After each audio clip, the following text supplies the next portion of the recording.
The perpetual hum of Outpost Epsilon's aging life support systems had long ago faded into the background of Milo Koss's consciousness.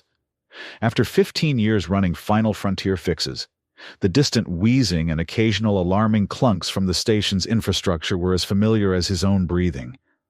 Some days, he couldn't tell which sounds came from the station and which from his own lungs, both well used, both somehow still functioning despite the odds. "Piper, where's that intake manifold I asked for an hour ago?" Milo called out, his voice echoing through the cavernous repair bay that dominated the central hub of his operation. The bay itself was a testament to pragmatic engineering rather than aesthetics. Exposed pipes snaked along ceiling panels that had been repaired so many times they resembled a patchwork quilt, while the walls bore the marks of countless projects, some successful, some less so, specialized equipment, some of it visibly modified beyond manufacturer recognition, lined the perimeter. A clatter of tools announced the arrival of his newest recruit, a wiry 19-year-old with grease-stained hands and bright orange hair pulled back in a messy ponytail. Piper Navarrete skidded to a halt, nearly dropping the heavy component she carried. "Sorry, boss, had to fabricate a new gasket. The original was fused to the coupling." She hefted the manifold onto the workbench with a grunt. "Doc said it would have blown within 5 minutes of startup if we tried to reuse it." Milo grunted, examining the new gasket with expert eyes. Not bad, still using too much polymer, but the seal looks solid. He glanced over at the diagnostic station where Dr. Elizabeth Fennell, doc to everyone at Final Frontier, was bent over a holographic display of engine schematics, her silver-streaked hair catching the blue light of the projection. Doc didn't look up from her work, but her voice carried across the bay. "Don't blame the kid for being thorough, Milo. That transport's hauling medical supplies. Rather have it arrive a day late than not at all." From underneath the transport ship in question came a muffled voice. "If you three would stop chattering and get me that manifold, it might actually leave this station sometime this century." A heavy clang followed, along with creative cursing in at least 3 languages. "Vex is in a mood today," Piper observed, grabbing a toolkit and sliding under the ship to assist. Milo smiled slightly. Vex Corba was the best hull engineer this side of the Cygnus Arm, with a temper as volatile as the experimental alloys she worked with. Together with Doc's diagnostic brilliance and his own mechanical intuition, they'd built a reputation as the outfit that could fix the unfixable. Piper was the newest addition, raw talent wrapped in youthful enthusiasm and a desperate need to prove herself. They weren't much to look at, a ragtag crew on a forgotten outpost, but they were the best damn mechanics on the frontier. Outpost Epsilon itself was barely more than a stopover point connecting 3 hyperspace lanes, a technological fossil from the early colonization era that had somehow avoided decommissioning through bureaucratic oversight and the stubborn persistence of its inhabitants. Milo was checking the day's maintenance logs when the communication terminal chimed with an incoming transmission. The screen flickered to life, revealing a stern-faced woman in a crisp gray uniform. Government issue. Milo recognized immediately, his guard rising. "Final Frontier fixes?" The woman's voice was clipped, efficient. "That's what the sign says," Milo replied cautiously. "Government contracts were rare out here, and rarely simple. I'm Administrator Fisk, Transport Division. We have a T-class vessel in need of significant restoration. Our records indicate your facility has the necessary capabilities." Milo raised an eyebrow. T-class ships were ancient. Luxury cruisers from before the current hyperspace network was fully established. Collector's items more than functional vessels. "We've worked on T-class before. But parts are scarce. Timeline. 3 weeks, payment in advance, plus performance bonus for early completion." A data packet flashed across the screen containing the contract details. Milo's eyes widened slightly at the figure. "That's generous." Fisk's expression remained neutral. "The vessel has historical significance. There are stipulations. No access to onboard data systems. No modifications to the original design specifications without prior approval. And complete confidentiality regarding the project." "Standard restoration parameters," Milo agreed, though the sum offered was anything but standard. "When can we expect delivery?" Tomorrow 0600 hours. The contract requires your signature within the hour if you accept. After Fisk's transmission ended, Milo gathered his crew. The transport repair was nearly complete, and the promised payment for the T-Class restoration would keep them operational for months. A genuine T-Class, Doc mused, pulling up archived schematics on her tablet. Haven't seen one of those since my academy days. Beautiful engineering, intuitive systems designed before engineers started overthinking everything. Vex wiped her hands on a rag, leaving new grease stains on her already filthy coveralls. Sounds like a nightmare. Those hulls were hand-formed titanium alloy with quantum-stabilized joints. One mistake during disassembly and the whole structural integrity could collapse. That's why they're paying us the big credits. Milo said, "We've got until 0600 to clear the bay and prep the diagnostic systems." Piper bounced on her toes, excitement evident. A real T-Class? Those were like flying palaces. I've only seen them in historical archives. Don't get too starry-eyed, Milo cautioned. Government contracts come with government oversight. We do the job, we do it right. We don't ask questions. The T-Class arrived precisely at 0600 hours, towed by a nondescript government transport that departed immediately after delivery. The vessel itself was a disappointment at first glance, its once gleaming hull now dull and pitted, with visible patch repairs of varying quality scattered across its surface. It barely resembled the elegant cruiser it had once been. "Well," Doc said after a long silence, "she's got good bones, at least." Vex circled the ship, her expert eye cataloging every flaw. Multiple hull breaches, poorly repaired, evidence of weapons fire. These aren't micrometeorite impacts. She pointed to a particularly ugly weld on the starboard side.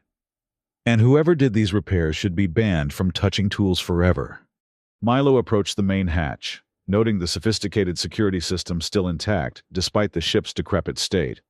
The government access codes worked, and with a groan of protest, the hatch slid partially open before jamming. "Hydraulics are shot," he noted, forcing the door the rest of the way manually. "Piper, start cataloging everything. I want a complete inventory of what we're dealing with before we touch anything else." The interior was in marginally better condition than the exterior, though years of neglect were evident in the stale air and layers of dust. The once luxurious appointments had been stripped in places, leaving bare walls and exposed circuitry. For 3 days, they worked methodically, documenting every system, every component, every flaw. The ship's original designation had been scrubbed from all visible markings, replaced with a simple identifier: Sunfire. No registry numbers, no home port. On the 4th day, while Milo and Doc were rebuilding the main propulsion system and Vex was painstakingly reconstructing a section of the hull, Piper made the discovery that would change everything. "Boss!" Her voice echoed through the comm system, pitched higher with excitement. "You need to see this." Milo found her in what had once been the captain's quarters, now stripped of all personal items. She was kneeling beside what appeared to be a solid wall panel. "Watch," she said, pressing a sequence of points along the seemingly ordinary surface. The panel slid silently aside, revealing a small compartment. Inside was a perfect cube, approximately 20 centimeters on each side, made of a material that seemed to absorb light rather than reflect it. "I was checking for conduit damage behind the panels," Piper explained, "and I noticed the power draw was all wrong for this section. There's a dedicated line running directly from the main reactor to whatever this is." Milo frowned. "Did you access any onboard systems to find this?" "No, I was just using our diagnostic tools on the power grid. The contract said no access to data systems. I didn't break any rules." Milo studied the cube without touching it. "Close it up. Document the compartment and the power connection, but don't mention the cube itself in the official logs. And don't tell Vex or Doc yet." "But the contract specified no access to onboard data. This might qualify. I need to check the terms before we proceed." Reluctantly, Piper sealed the compartment. "There's something else," she said hesitantly. "The ship's AI core is still intact. It's dormant. But unlike anything I've ever seen, the architecture is It's not standard government issue. Document, but don't activate, Milo instructed, and Piper, not a word to anyone. That night, after the others had retired to their quarters, Milo reviewed the contract terms meticulously. The language was precise. No access to onboard data systems or storage devices. The cube certainly qualified as the latter. The presence of an advanced AI core was concerning as well. T-class vessels typically had rudimentary automation, not full artificial intelligence. His contemplation was interrupted by the station's arrival alert. A government shuttle was docking, unscheduled and unwelcome. The woman who stepped off the shuttle was not Administrator Fisk. She introduced herself as Supervisor Tamar. Her dark uniform bearing insignia Milo didn't recognize. 4 armed guards accompanied her, taking positions throughout the repair bay. Routine inspection, Tamar announced, though nothing about this felt routine. The Sunfire project has been elevated in priority. I'll be overseeing completion personally. The contract didn't mention on-site supervision, Milo objected. Tamar's smile didn't reach her eyes. The contract includes a clause allowing for government representation as deemed necessary. I've been deemed necessary. Over the next week, work continued under Tamar's watchful eye. The guards maintained a constant presence, ostensibly providing security but effectively monitoring every aspect of the restoration. Tamar reviewed all work logs, questioned every decision, and insisted on being present during key repairs. The crew adapted, though tension ran high. Vex channeled her frustration into meticulous hull reconstructions. Doc buried herself in the propulsion systems, avoiding interaction with the guards when possible. Piper, to Milo's relief, maintained an air of innocent focus on her assigned tasks, giving no indication of their discovery. On the 12th day, disaster struck. Milo was in the ship's engine room with Doc when alarms blared throughout the station. "Fire in Section 3!" Vex's voice came through the comm, tight with urgency. "The fuel processing line ruptured. It wasn't an accident. Someone tampered with the pressure regulators." They rushed to the scene to find Vex and 2 guards fighting the blaze with emergency suppressant systems. The fire was contained quickly, but the damage was extensive. This was deliberate. Vex declared once the emergency was under control. The safety bypass was manually disabled, and the pressure valve was locked in the open position. Someone wanted this to blow. Tamar's expression darkened. "Your apprentice was working in this section earlier." "Piper knows better than to mess with fuel systems," Milo defended immediately. "Where is she, anyway?" A station-wide search located Piper in the medical bay, treating a burn on her arm.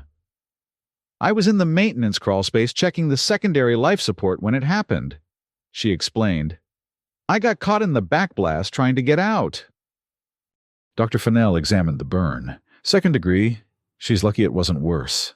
Tamar remained suspicious, but with no evidence of Piper's involvement, she could only increase security. Additional guards arrived on the next shuttle, bringing their number to 12, excessive for protecting a restoration project, even one of historical significance. That night, Milo called a private meeting in his quarters, using a signal jammer to prevent surveillance.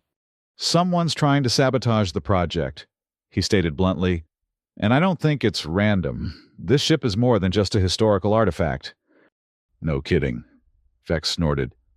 "Those guards aren't here for our protection. They're making sure we don't find something." "I think I already did," Piper admitted, glancing nervously at Milo. "Sorry, boss, but they need to know."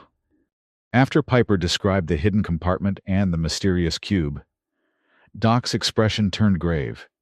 "A black cube drawing power directly from the main reactor? That's not standard equipment for any vessel, T-class or otherwise. There's more." Piper continued. "I've been monitoring the power fluctuations. The cube is active, has been since we started major repairs. It's communicating with the ship's systems." "You were explicitly told not to investigate further," Milo said, though there was no real anger in his voice.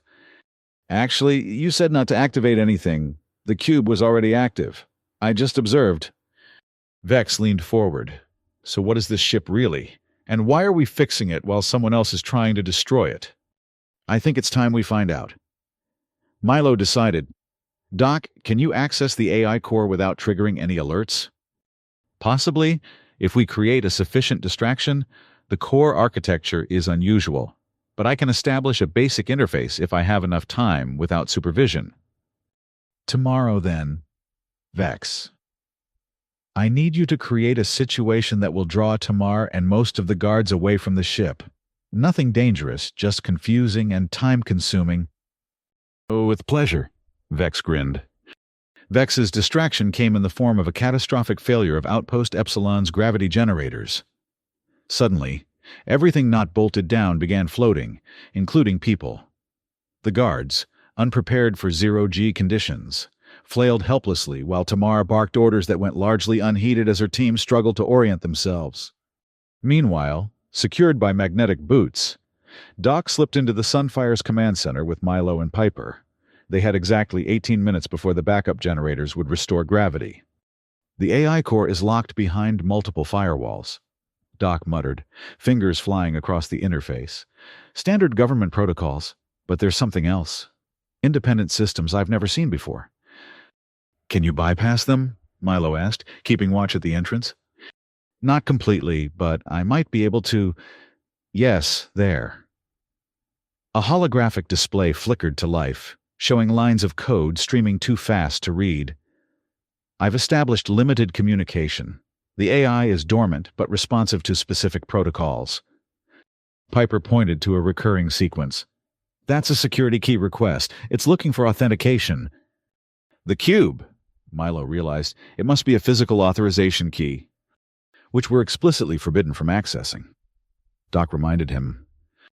We're already breaking the contract. Might as well be thorough. Milo made the decision. Piper, get the cube. When Piper returned with the mysterious object, Doc examined it carefully before placing it in a recessed panel that hadn't been visible before. The fit was perfect. The cube pulsed once, and the holographic display transformed. A face appeared, human, male, perhaps 40 years old with sharp features and eyes that seemed to evaluate them instantly. Authentication accepted. Systems access granted to authorized personnel. Who are you? Milo asked. I am Alex, Advanced Logical Executive for Xenological Exploration. I serve as the primary interface for the Imperial vessel Sunfire. Imperial vessel? Doc exchanged alarmed glances with Milo. This is an Emperor's ship? Affirmative. The Sunfire is the personal transport of Emperor Darian VIII, sovereign ruler of the hegemony of United Systems. The revelation hit like a physical blow. They weren't restoring a historical artifact. They were repairing the Emperor's personal ship. The implications were staggering. Why is the Emperor's ship in such condition? Piper asked.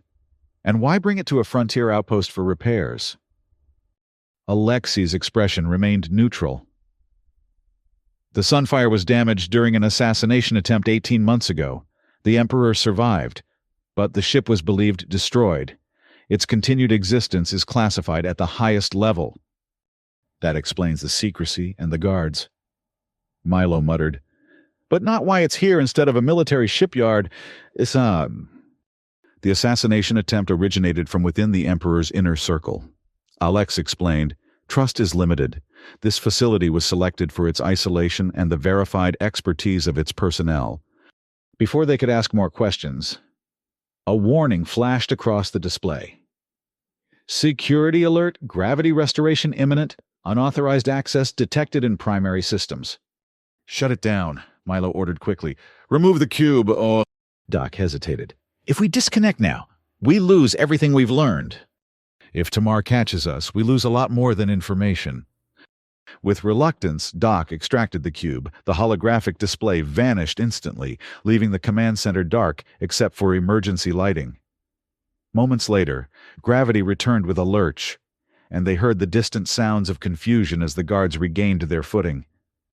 They barely made it back to their assigned tasks before Tamar stormed into the repair bay, her face flushed with anger. What happened to the gravity systems? Overload in the primary coupling, Vex reported with perfect innocence. The station's infrastructure is ancient. These things happen. We've rerouted through the secondary systems while the primary repairs itself.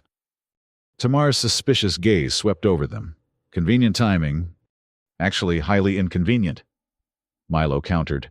We lost 2 hours of work on the hull realignment. Your people might want to undergo zero-G training if they're going to be stationed on frontier outposts. For the next 3 days, they worked under even heavier scrutiny. 2 guards were now stationed within the Sunfire at all times, and Tamar frequently conducted surprise inspections of their work. The cube remained hidden in its compartment, untouched but not forgotten. On the 17th night of the project, a coded message arrived for Tamar. Though they couldn't access its contents, the effect was immediate. The guard presence doubled, and Tamar ordered acceleration of the restoration timeline. The Sunfire must be spaceworthy in 48 hours, she announced. All other considerations are secondary. That's impossible, Vex protested. The quantum stabilizers alone need at least 4 more days of calibration. Then you'll work in shifts around the clock. This is not negotiable.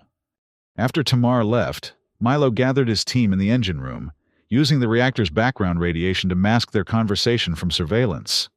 Something's happening, he said quietly. This sudden urgency isn't about completing a restoration project. They're preparing for the Emperor. Doc concluded. He must be coming to reclaim his ship. Or sending someone to destroy it.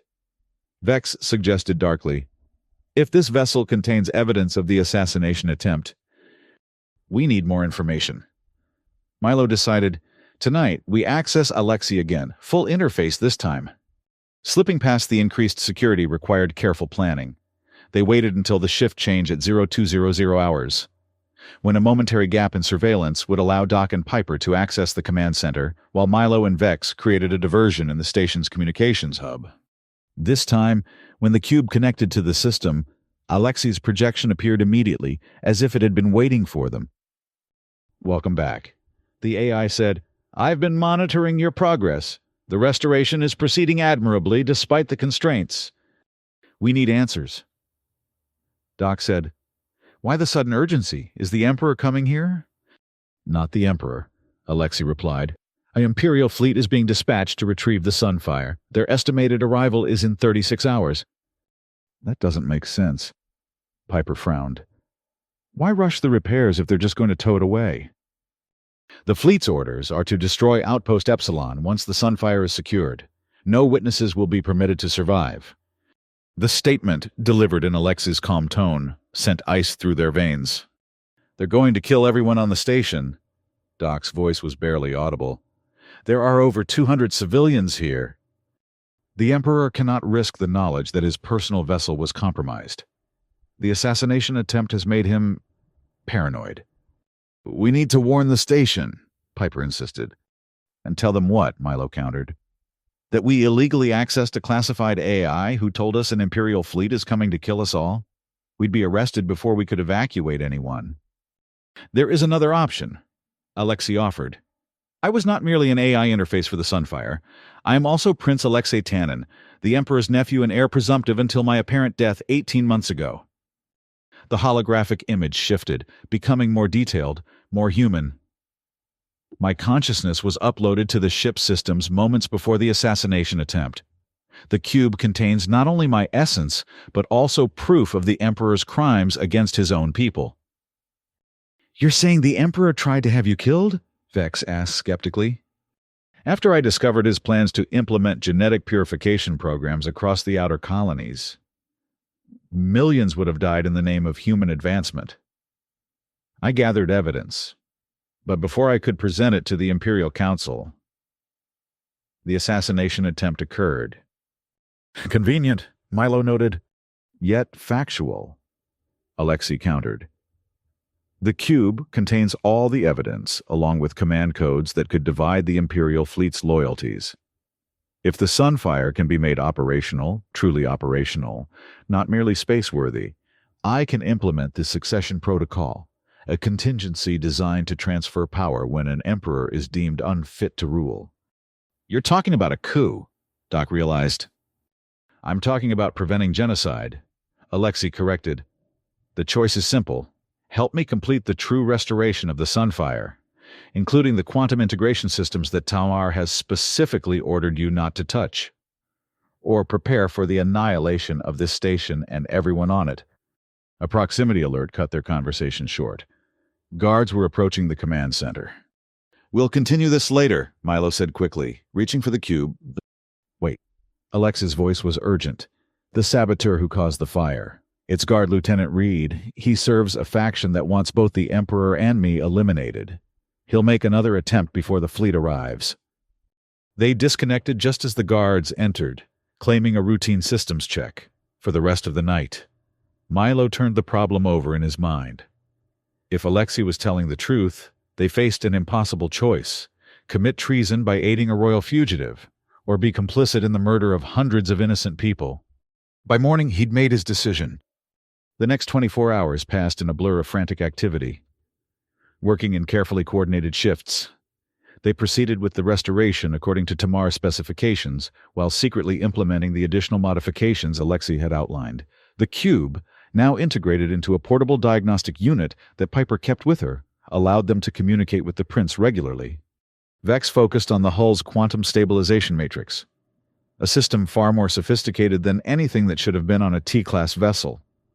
Doc rewired the propulsion systems to accommodate the power requirements Alexei specified, disguising the modifications as efficiency improvements. Piper, under the guise of routine diagnostics, prepared the AI core for full integration with Alexei's consciousness. Milo, meanwhile, kept Tamar distracted with a series of minor but persistent issues that required her personal attention. He also identified Lieutenant Reed and ensured the suspected saboteur was never left alone near critical systems.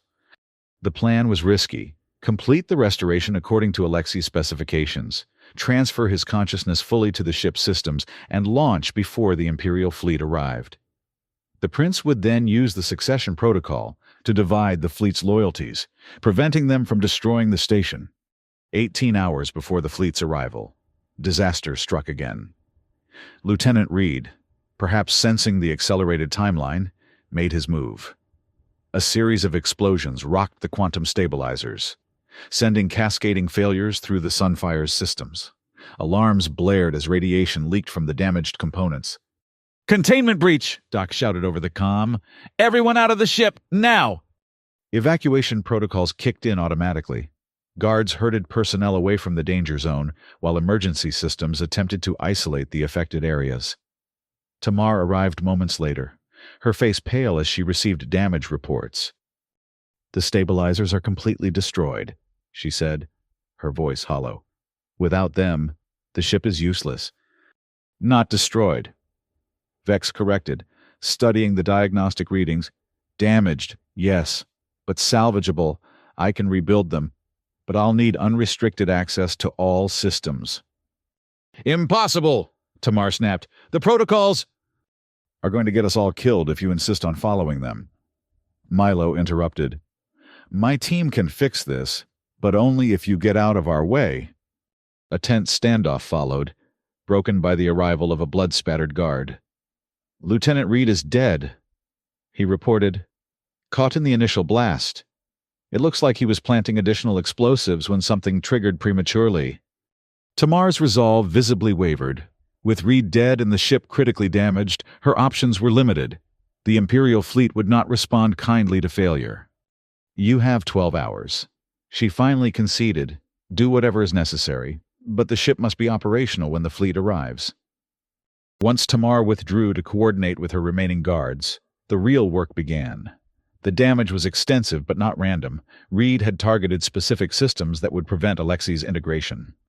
"The quantum stabilizer matrix is the key," Alexei explained when they connected the cube to a secure terminal. "It's not just for structural integrity, it's the interface between my consciousness and the ship's physical systems. Without it, I'm just data, not an operational entity." "Can it be repaired in time?" Milo asked Vex. She wiped sweat from her brow, leaving a streak of grease. "Not conventionally, but if we bypass the standard configuration and directly integrate the cube into the command matrix..." She trailed off, running calculations. "It's theoretically possible, but it would mean sacrificing redundant safety systems." "Do it," Milo ordered. Doc, Piper, focus on the propulsion and navigation systems. When, we get the stabilizers online, we need to be ready to launch immediately. As they worked, Alexei shared his plan. Once the Sunfire is space-worthy, I'll need to get far enough from the station to broadcast the succession protocol without Imperial forces intercepting. That will trigger command authentication requests across the fleet.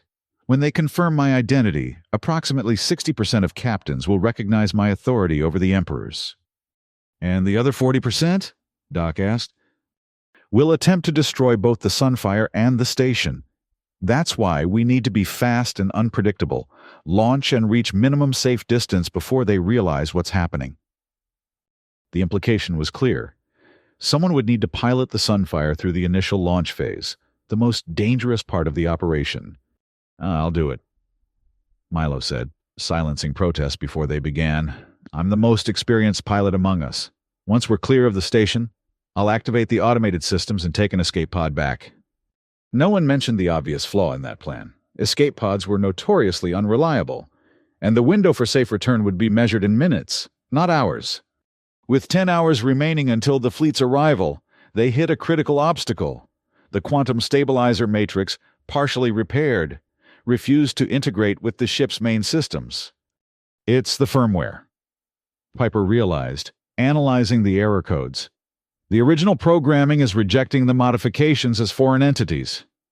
We need to overwrite the base code, Doc suggested, but that would require administrative access to systems we're locked out of. Alexei's holographic form appeared from the portable projector Piper had rigged.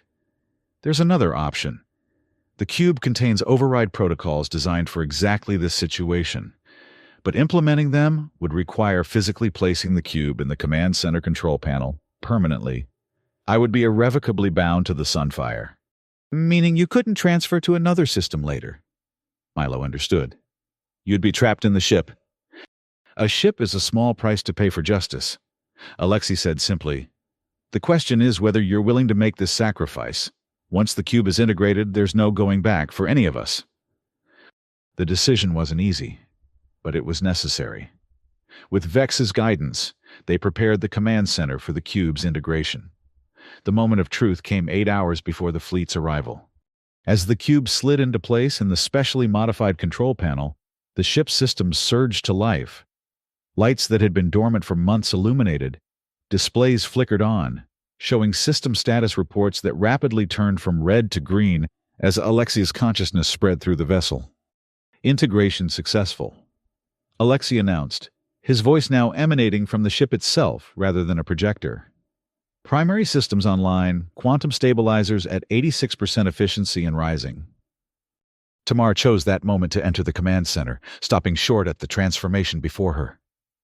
What have you done? She demanded, drawing her weapon. Saved your life, Milo replied calmly. The ship is operational, just as you ordered. This isn't authorized. The protocols would have left us with a non-functional vessel and a very displeased emperor. Doc interrupted. We took initiative. Isn't that what you wanted? Tamar's weapon remained raised, but uncertainty showed in her eyes. Before she could decide, alarms blared throughout the station. Multiple hyperspace signatures detected. Announced the station's automated system. Imperial designation. Estimated arrival 7 hours 43 minutes. They're early, Tamar whispered, suddenly pale. Not early enough. Milo said, The Sunfire is ready for inspection. Your mission is accomplished, Supervisor. For a moment, it seemed Tamar might lower her weapon and accept the situation. Then her eyes narrowed as she took in the modified control panel and the faint glow where the cube had been integrated. This isn't the Emperor's ship anymore, is it? What have you done to the systems? Created a miracle. Vex said bluntly, We've restored a ship that by all rights should have been scrap. If the Emperor has complaints about our methods, he can take it up with us after he inspects it. The Emperor isn't coming, Tamar said coldly. The fleet has orders to secure the vessel and eliminate all witnesses, including me, I suspect, now that the work is complete. Something shifted in her expression. Resignation, perhaps, or the recognition of betrayal. You know, We know enough. Milo confirmed. The question is, what side are you really on, Supervisor?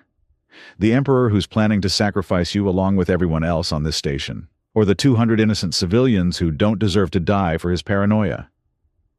Tamar's internal struggle played across her face. Finally, she lowered her weapon. What's your plan? With Tamar's reluctant cooperation, they accelerated their timeline. The remaining guards told only that the Imperial fleet's early arrival necessitated immediate launch preparations, assisted in the final systems checks. Meanwhile, Milo and his team made their own preparations. The plan is simple, he explained in a hushed briefing. I'll pilot the Sunfire out at maximum thrust. Once we're beyond the station's defense perimeter, Alexei will activate the succession protocol. The resulting confusion should buy enough time for the station to begin evacuation procedures. And how exactly are you planning to get back? Doc demanded. The escape pods on that ship are 50 years old and were designed for atmospheric entry, not space-to-space transfer. I've made modifications, Milo assured her, not quite meeting her eyes. Besides, I only need it to work once. You're lying, Vex said flatly. There's no way to make those pods reliable in the time we've had. Then come up with a better plan, Milo challenged. We have 6 hours before that fleet arrives with orders to vaporize this station and everyone on it. Silence met his words until Piper spoke up. What about the gravity generators? The ones Vex overloaded before? What about them? Doc asked. They're not fully repaired, just patched. If we were to, say, catastrophically overload them as the Sunfire launches, the resulting gravitational distortion would create a sensor blind spot.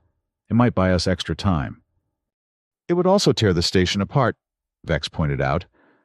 Not if we contain the distortion field to just the docking area, Piper argued.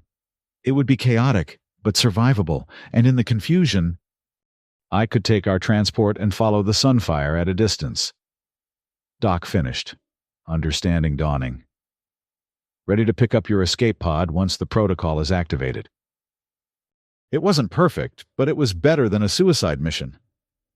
They refined the plan over the next hour, assigning roles and contingencies. Tamar, seeing an opportunity for her own survival, agreed to delay reporting to the Imperial fleet until the Sunfire was already launching. With 4 hours remaining, they began final preparations.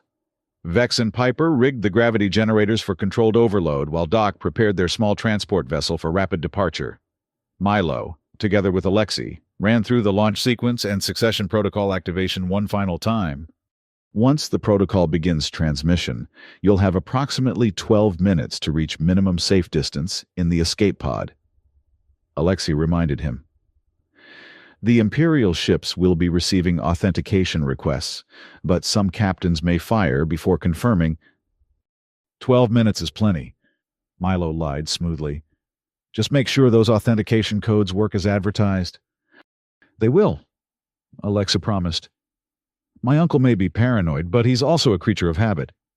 The command codes haven't changed in a decade. 3 hours before the fleet's arrival, they received unexpected news. Tamar, monitoring Imperial communications, reported that the lead vessel had increased speed and would arrive ahead of the others. Admiral Crace's flagship, she informed them grimly. He's the Emperor's most loyal commander. If he reaches us before the protocol is activated, then we launch now. Milo decided. The ship is ready. Advise station control of an emergency departure and clear all unnecessary personnel from the docking area. What about the stabilizers? Vex asked. They're still only at 92%. It'll have to be enough, Milo said. Alexei? The systems are sufficiently integrated for the protocol. Launch when ready. Final preparations moved at lightning speed. Station control, informed only of an urgent government departure, cleared the necessary flight paths. Dock crews secured loose equipment and evacuated non-essential areas. Guards, under Tamar's direction, maintained a perimeter that kept curious onlookers at a distance. As Milo made his way to the Sunfire's command center for the final time, Doc stopped him. Don't try to be a hero, she said, her usual clinical detachment replaced with genuine concern. You follow the plan exactly. 12 minutes. Then you're in that escape pod. Understood? Yes, Doctor, he replied with a mock salute. I'm serious. Milo, we didn't sign up for a revolution only to lose our fearless leader in the process.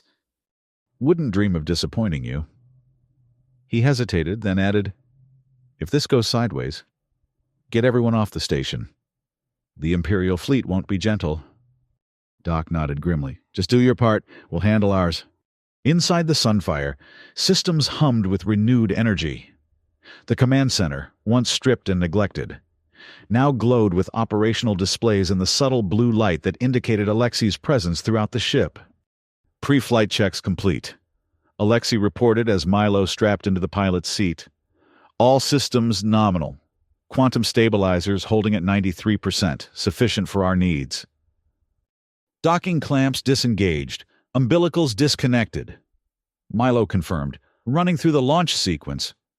Station control has cleared us for immediate departure through exit vector Gamma 6.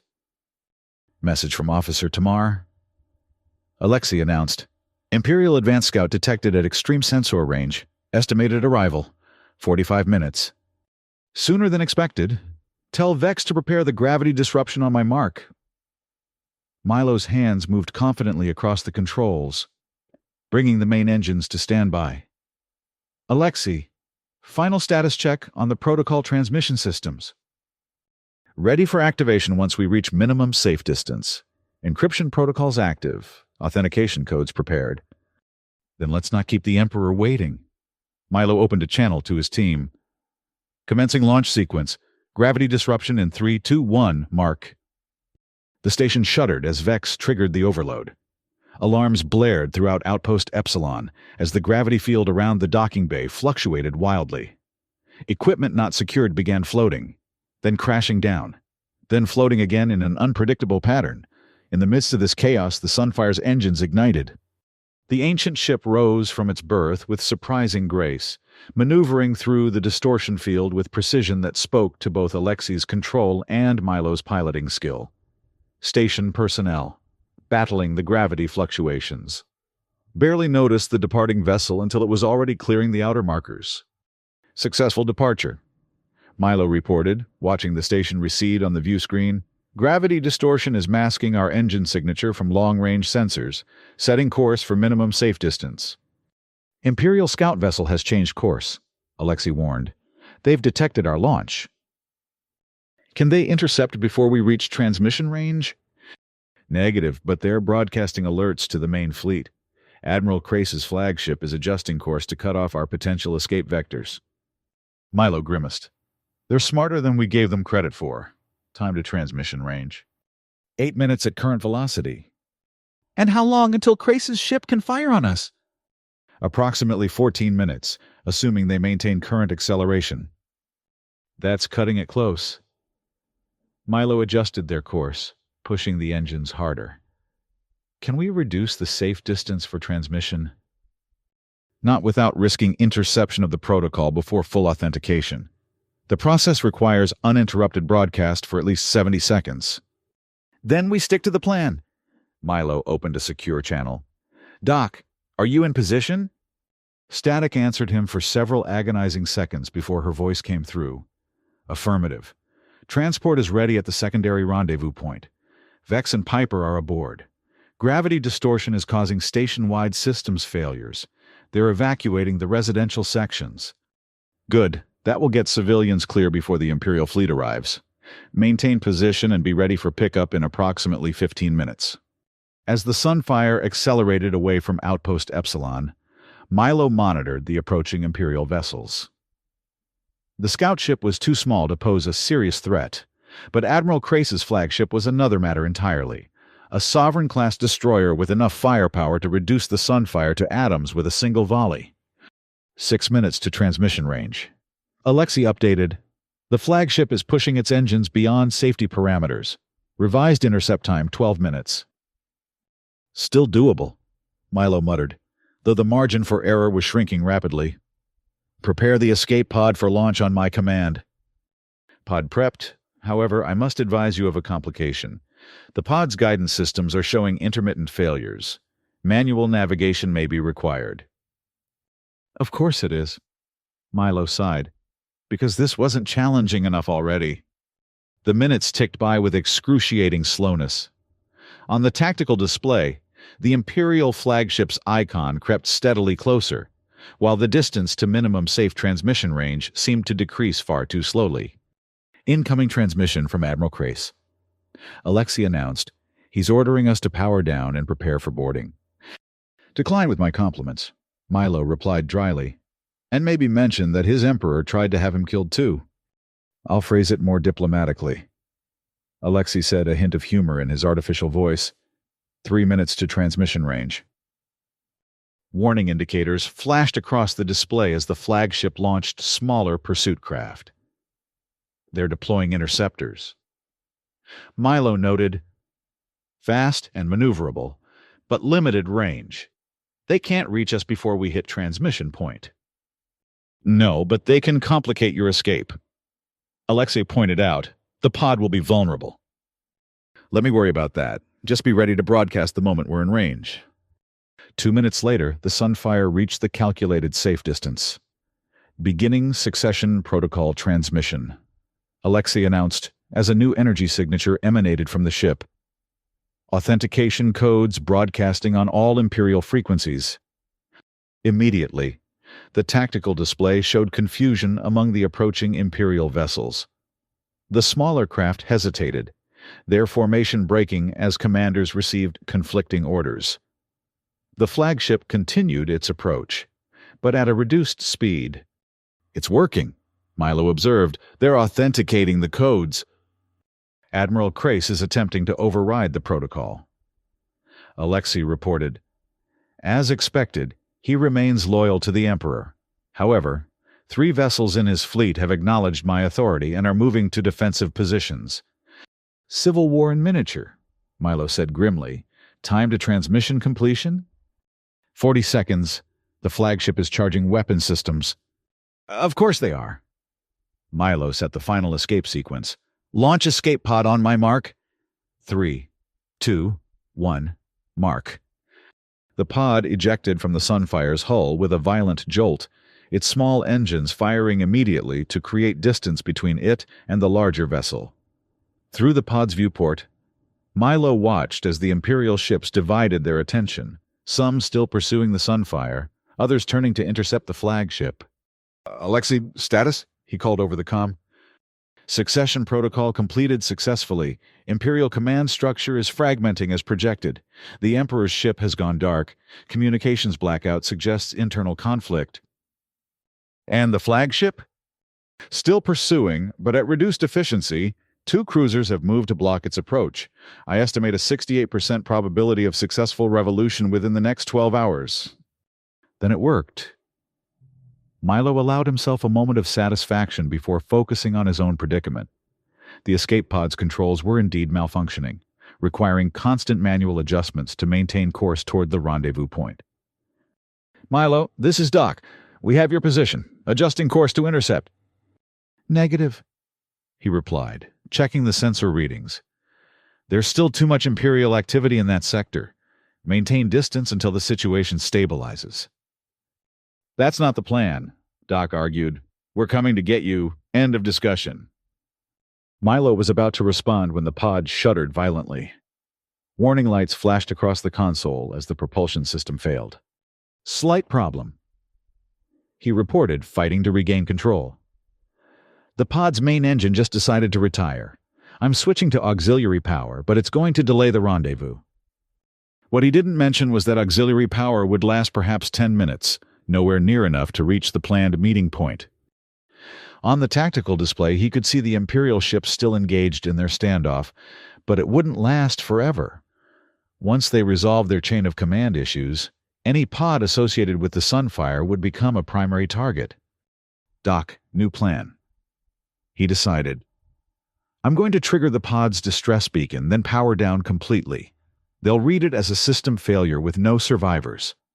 Once the Imperial ships withdraw, you can approach safely." "That's insane," Doc protested. "You'll be completely vulnerable with no life support." "The pod has emergency oxygen for 6 hours. The Imperials will be gone in less than 2. It's the only way to ensure they don't target you too." Before she could argue further, Milo activated the distress beacon. Its high-pitched wail lasted exactly 3 seconds before he shut down all systems, plunging the pod into darkness and silence. Through the viewport, he watched the distant flashes of energy weapons as the Imperial standoff continued. Time passed with excruciating slowness in the powerless pod. The temperature dropped steadily as the heating systems remained offline. Milo's breath fogged in the increasingly cold air as he counted minutes by his watch, the only light source in the absolute darkness.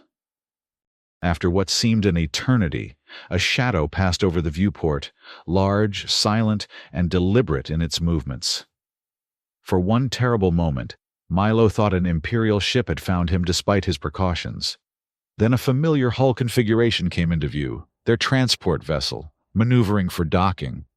With a metallic clunk, magnetic clamps engaged, securing the pod to the transport. Moments later, the airlock cycled and light flooded in as the pod's hatch was forced open from the outside. "You," Doc said, framed in the doorway, "are the most obstinate, risk-taking fool I've ever had the misfortune to work with." "Nice to see you, too," Milo replied through chattering teeth as Vex and Piper helped extract him from the frozen pod. Aboard the transport, Milo learned that the succession protocol had succeeded beyond their expectations. The Imperial fleet had fractured, with the majority of vessels recognizing Prince Alexi's authority.